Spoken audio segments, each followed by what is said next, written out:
నేను ఎప్పుడు ఆ విషయం నాకు ఇష్టం లేదు మాట్లాడటం, కానీ ఇవాళ ఆ ద్రౌపది అమ్మని చూశాను ఆలయంలో. మీ అందరికీ తెలుసు ద్రౌపది అమ్మ గురించి, మీకు తెలుసా లేదా? అప్పుడు కౌరవులు ఏం చేశారు? ఆవిడి భర్తని అవమానించాలని సిగ్గు లేకుండా ఒక ఆడదని ద్రౌపది అమ్మని సభలోకి తీసుకొచ్చి ఆ అమ్మ చీరలాగారు. ఎందుకు? భర్తని కొట్టడానికి. వాళ్ళకి వేరే దారి దక్కలేదు, ఒక ఆడది దక్కింది వాళ్ళకి. అట్లానే మన అసెంబ్లీలో చంద్రబాబు నాయుడు గారిని హింసించాలని, ఆయనకి ఎదురు దెబ్బ కొట్టాలని వాళ్ళకి తెలిసి నా పేరు లాగారు, నా శీలాన్ని గురించి వాళ్ళు మాట్లాడారు. అది ఒక్కరికి అవసరం లేదు. ధైర్యం ఉంటే మొగాడుగా నుంచుని మాట్లాడాలి, కానీ ఒక్క స్త్రీని లాగకూడదు. మీరందరూ కూడా ఇక్కడ చాలా మంది మొగాళ్ళు ఉన్నారు. ఒక్క స్త్రీ గురించి మీకు మాట్లాడే హక్కు ఎవరికి లేదు ఇక్కడ. ఏ స్త్రీ ఎట్లాంటిదో తనకి తెలుసు, తన జీవితం గురించి తెలుసు. అది మనం నేర్చుకోవాల్సింది అక్కడంతా. అది అన్నీ అయిన తర్వాత ద్రౌపదికి కృష్ణుడే దిగి వచ్చి ఆవిడికి సహాయం అందించాడు. అట్లా ప్రజల్లో దేవుడు వచ్చి, అట్లా చంద్రబాబు నాయుడు గారికి కానీ ఆయన కుటుంబం కానీ ప్రజల్ని దేవుళ్ళుగా మా కుటుంబంకి నిలుచున్నారు. అది నేను ఎప్పుడూ మర్చిపోను.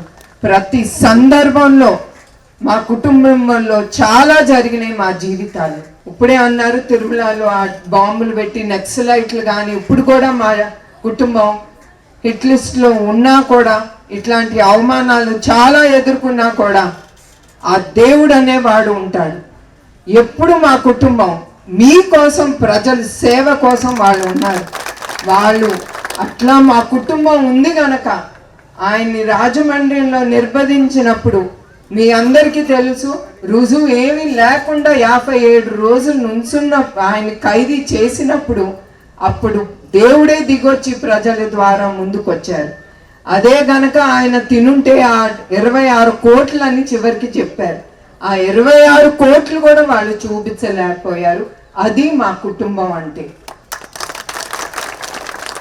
అట్లానే ఇప్పుడు నా గురించి మీకు ముందర ఎందుకు చెప్తున్నానంటే, ఏనాడు నేను ఆ విషయం మాట్లాడలేదు. మగవాళ్ళని అందరికీ గుర్తు చేయటానికి తప్ప వేరే దానికి కాదు.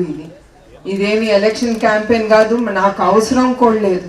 ఇది స్త్రీని మర్యాదించాలి, స్త్రీ ఒక అమ్మ లాంటిది అనేది మీరందరూ మర్చిపోకూడదు. అది మీ అందరికీ గుర్తు చేయడానికి ఇది చెప్పేది. ఈ విషయం నేను ఏనాడు 10 మంది ముందల ఆ విషయం ఏనాడు మాట్లాడలేదు. కానీ ఇప్పుడు ఆ ద్రౌపది అమ్మని ఆ గుడిలో చూశాను కనుక మీకు ఒకసారి విన్నవించాలని నా మనసులో ఏముంది అని నేను మాట్లాడాను. అది నేను ఎవరికి అక్కర్లేదు. నా భర్తకి తెలుసు, అందరికీ తెలుసు నేను ఎట్లాంటి దాన్ని. So that's not at all important for me.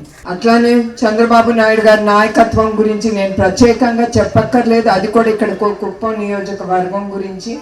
ఆయన ఎప్పుడు ప్రజల సేవే అనుకుంటారు. ఆయన ఉన్నే రోజు పొద్దున్న వెళ్తారు దేవుడి గదిలోకి, నమస్కారం పెట్టుకుంటారు 1 నిమిషం.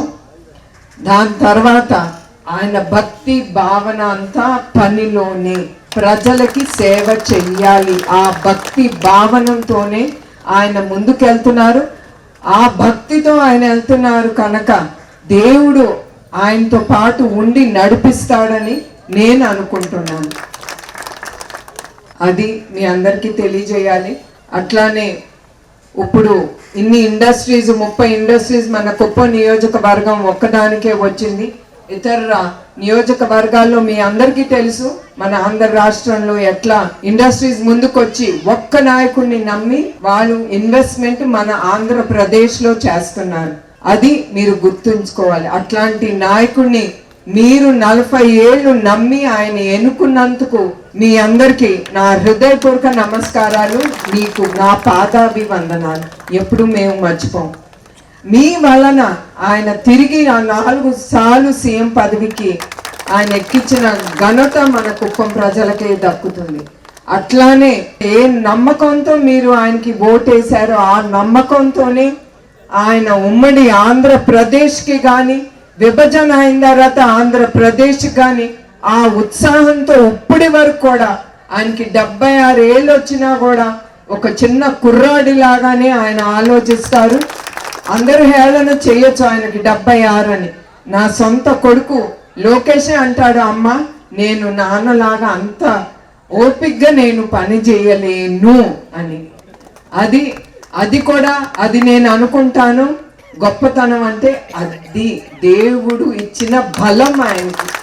ఆ బలం దేవుడు కొంతమందికే ఇస్తాడు. సొసైటీ కోసం మంచి కోసం ఆలోచించే మనిషికి దేవుడు ఎప్పుడు తోడుండి అతన్ని నడిపిస్తాడు. అది నేను ఎప్పుడు అనుకుంటాను.